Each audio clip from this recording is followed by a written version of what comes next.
Emotional regulation and co-parenting means managing your own strong feelings like anger, fear, guilt, and modeling calmness for your children, which reduces their stress and anxiety. Effective regulation strategies can include things like establishing some firm boundaries, practicing self care, or even seeking therapy to foster a stable and peaceful environment for your child. This is not easy for us as adults, certainly not easy for children, but I have seen it happen. 3 and 4 year olds who can actually identify how they feel other than mad, happy, or sad. I'm talking, they can say disappointed, frustrated. I'm a little bit angry right now. 3 and 4 year olds. So, as adults, we need to make sure that we are looking at us to help children emotionally regulate themselves as well as co parents. If you don't know me, I am Dr. Jerry Johnson. I am the creator of Common Sense Co-Parenting. Welcome to my podcast or my YouTube channel. And I want to say good morning, good afternoon, good evening to everyone. Remember that I am the person that is here to help you with the complexities of co-parenting by giving you some ideas about, how you can create clarity, some collaboration, having some compassion during your co-parenting experience, but ensuring a nurturing environment for the child above all else. Today, we are going to hop into the topic of emotional regulation, and I am excited to have a guest. Her name is Layla. Let me get it right. Farshin? Okay. Or Farshian. Which one is better pronounced?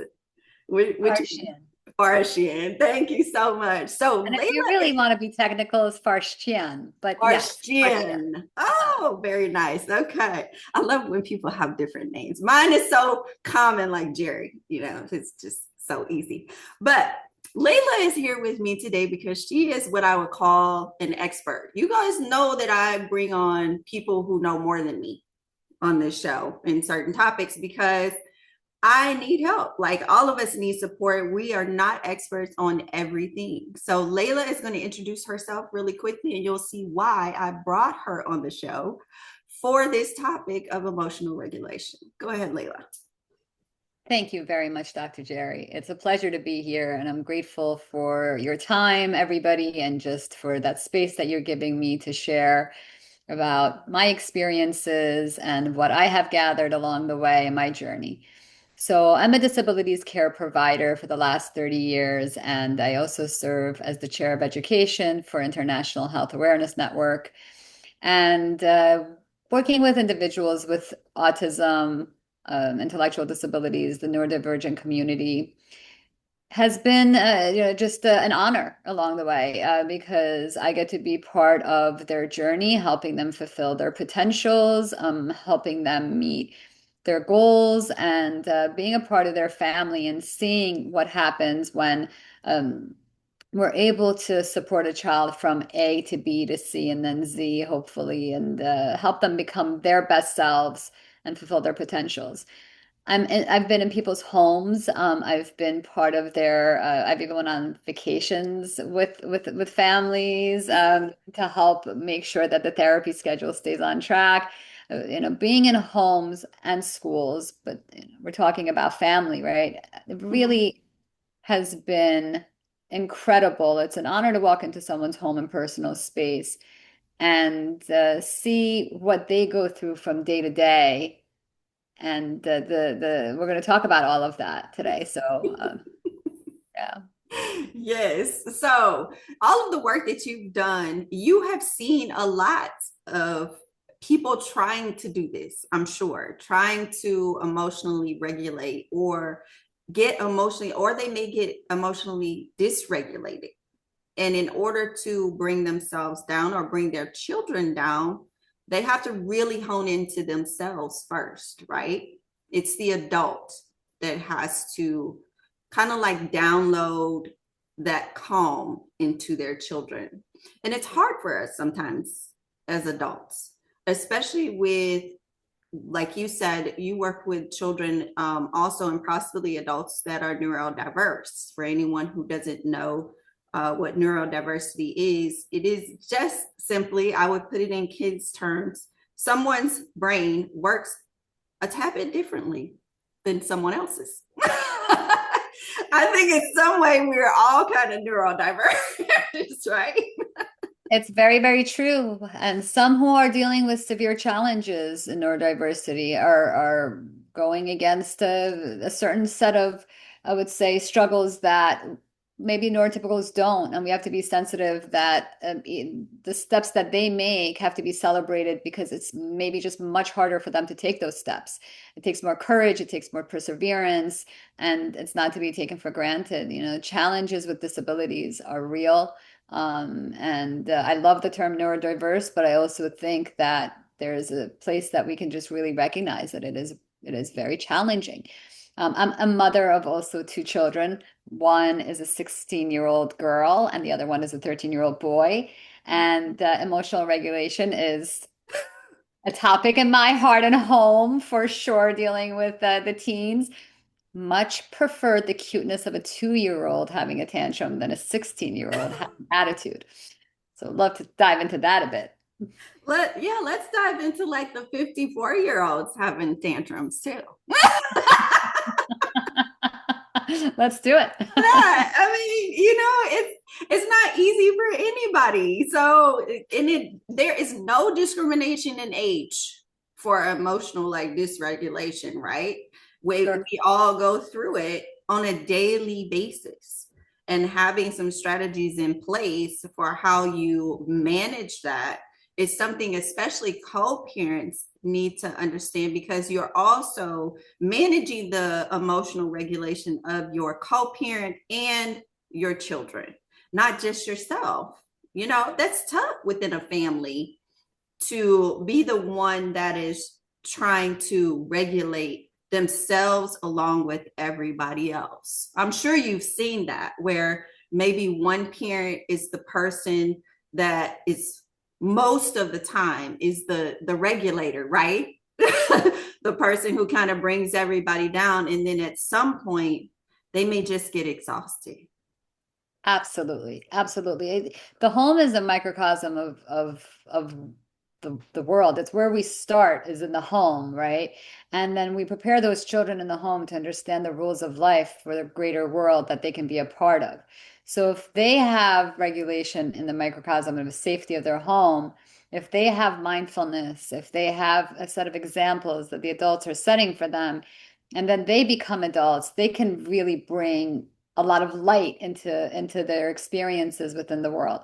That's a lot of responsibility on a parent, right? They're gifts to us, and we're here to teach them everything we know, but we're dealing with day-to-day struggles ourselves, and we're trying to protect them from what comes against them, whether it's a disability, whether it's bullying, whether it's their day-to-day Mm-hmm. struggles.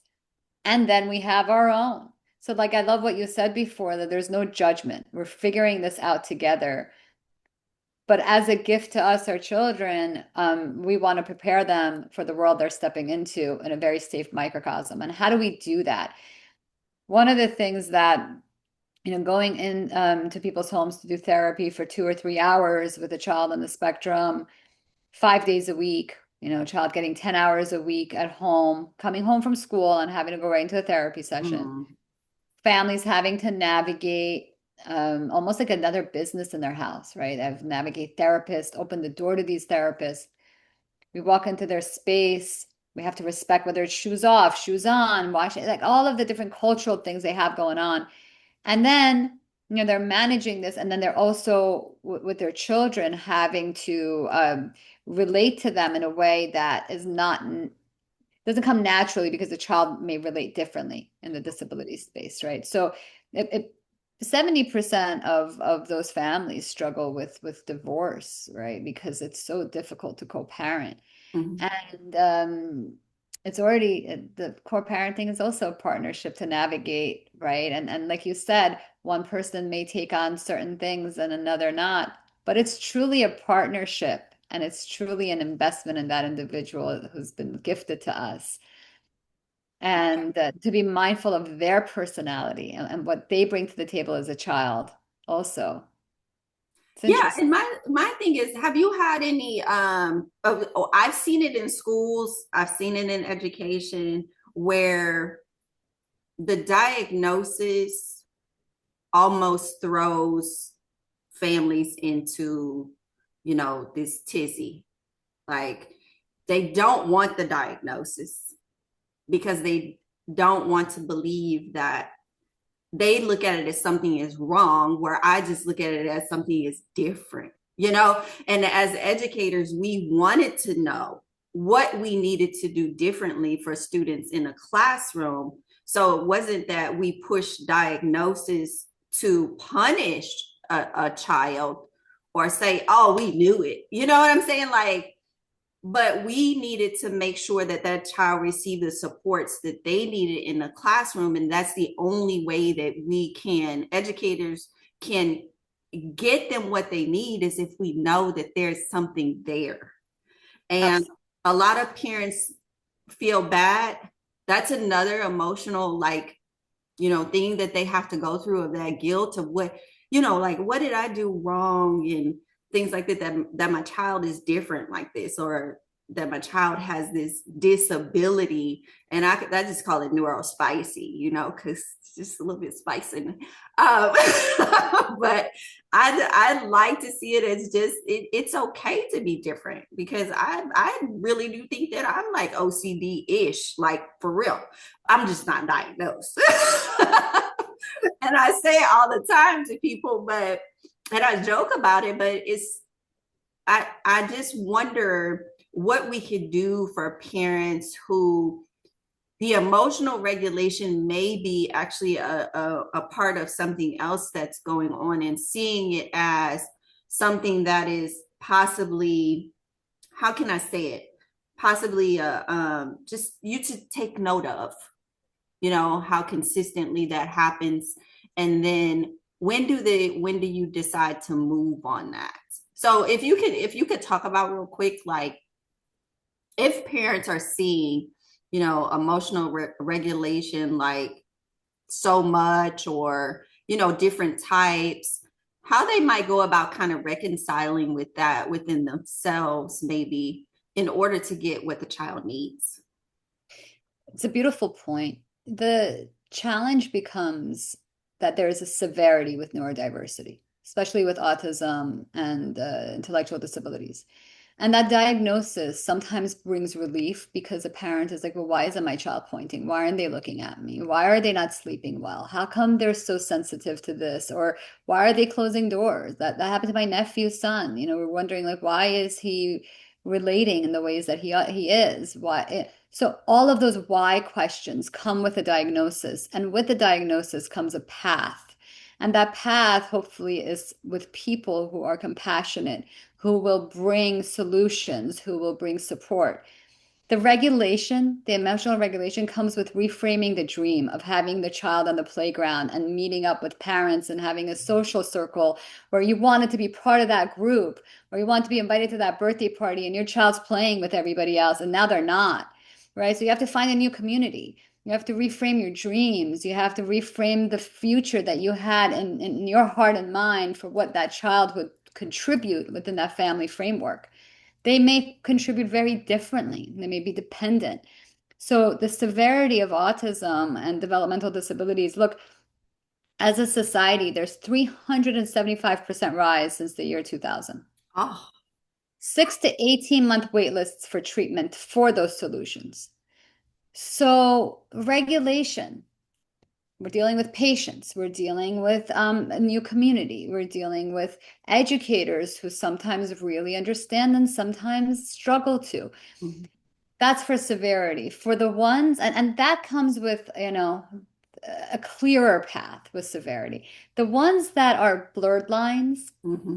ODD, and like you said, OCD or Yeah. bipolar or borderline or other diagnosis, when a child is struggling with that, or even within ourselves, if there's any kind of challenges there, those blurred lines are almost more challenging for people to regulate because the path is convoluted. It comes with so many variables to gather and navigate, and especially when it comes to children who may look like they fit a particular role, but internally they're struggling with so much. I want to say we're in the best place we have been from my standpoint, is that we have a new language that we didn't have 30 years ago.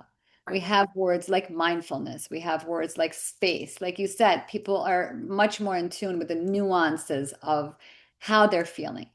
Mhm. So for me, what I teach my children and also my learners that I work with is breath, just breath, right? Right. What is the power of the breath? What is the power of taking that space and becoming present?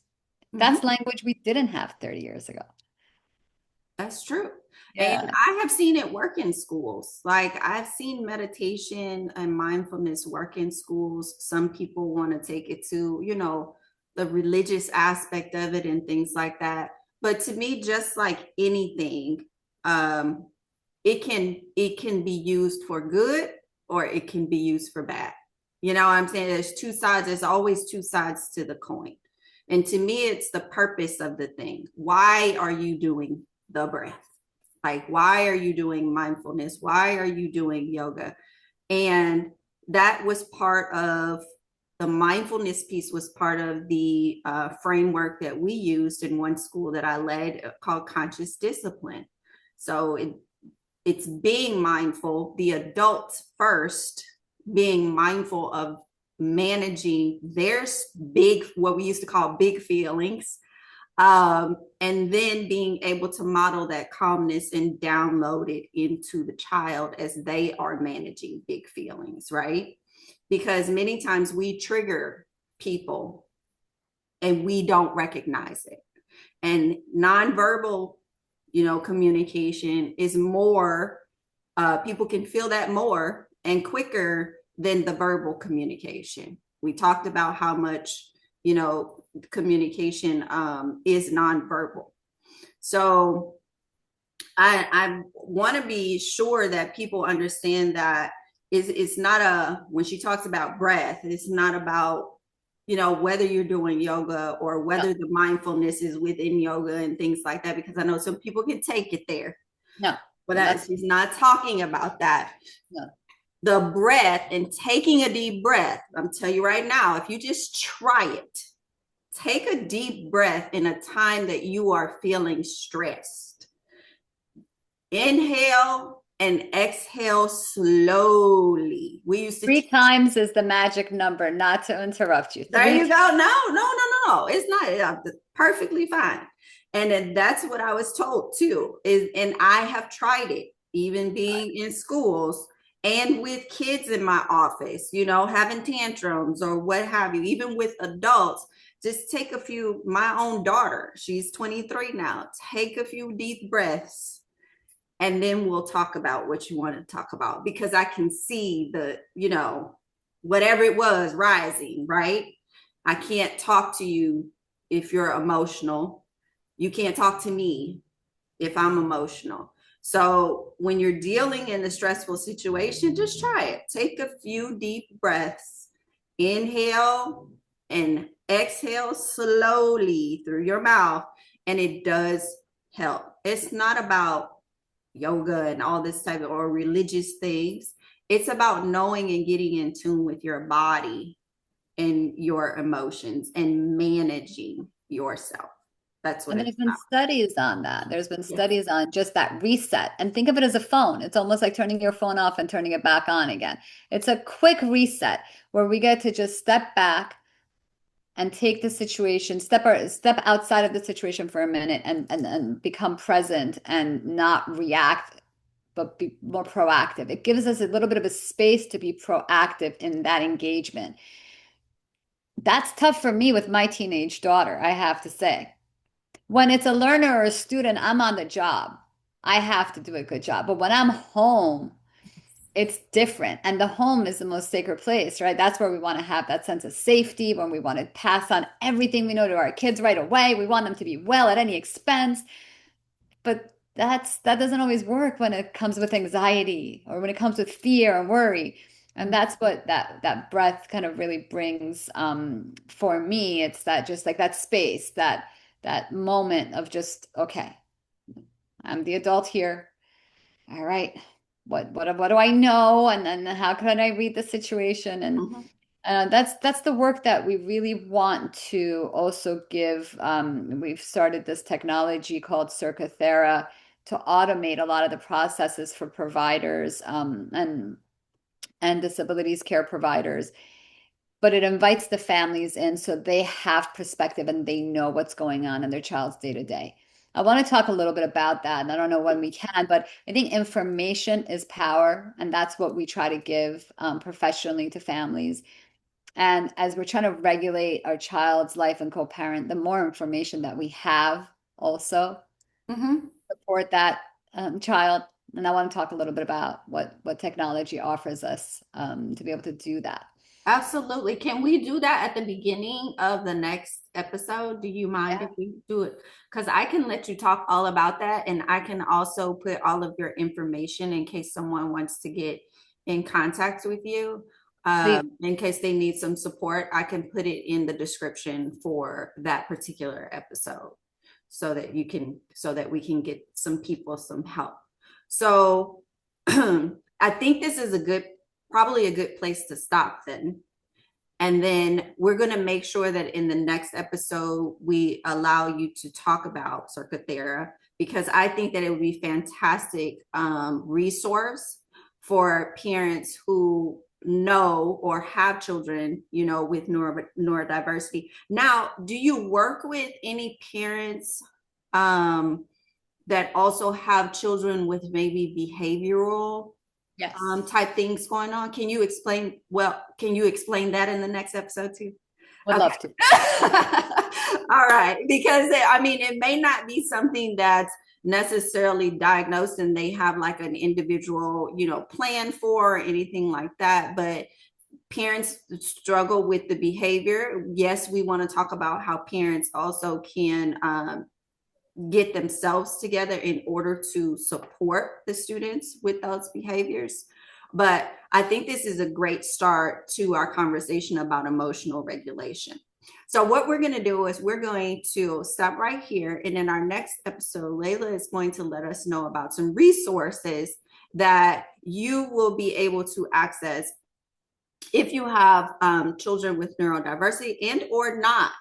If you are a parent that needs some help with possibly this topic of emotional regulation yourself and supporting your children or your child with this, that is still another resource that you can use. So, Layla, I'm going to say thank you for being on here with me. Great information, and going to be even better information in the next episode. Great topic. And we are going to come with some strategies and some things that we're going to talk about in the next episode regarding this topic of regulating ourselves as parents and co-parents and being able to manage our strong feelings and modeling that calmness for our children. All right, guys. As Thank you. always, I'm going to say go out there. Layla, thank you for coming to this episode. I appreciate it. And the conversation is about to get even better. So I'm going to say go out there, guys, and co-parent with a purpose. I'll see you in the next episode. Bye.